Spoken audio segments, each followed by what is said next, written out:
তোফা তুলে পায়ের উপর পা লেখাপড়ার ধারধারিনে বছর জিনিস করতে গেলে 10টা ভেঙে চোর বল দেখি ভাই কেমন আমি সাহস বাহাদুর উচিত তোমায় বেঁধে রাখা নাকে দিয়ে দড়ি বেগার খাটা পণ্ড কাজের মূল্য কানা করি উচিত তোমায় বেঁধে রাখা নাকে দিয়ে দড়ি বেগার খাটা পণ্ড কাজের মূল্য কানা করি আমার নাম তবু তোমরা কেউ কি আমায় চেনো দেখতে ছোট তবু আমার সাহস আছে যেন এতটুকু মানুষ তবু দ্বিধা নাই তো মনে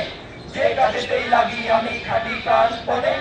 এমনি আমার জেদ যখন অন্ত নিয়ে বসি 21 বারে না হয় যদি 22 বারে কষি হাজার আসুক বাধা তবু উৎসাহ না কমে হাজার লোকে চোখ রাঙালে তবু না যায় দমে নিষ্কমরা গেল কোথা পালালো কোন দেশে কাজের মানুষ কারে বলে দেখুক এখন এসে নিষ্কম মারা গেল কোথায় পালালো কোন দেশে কাজের মানুষ কারে বলে দেখুক এখন এসে হেসে খেলে শুয়ে বসে কত সময় যায় সময়টা যে কাজে লাগায় চালাক বলে তাই সময়টা যে কাজে লাগায় চালাক বলে তাই সময়টা যে কাজে লাগায় চালাক বলে তাই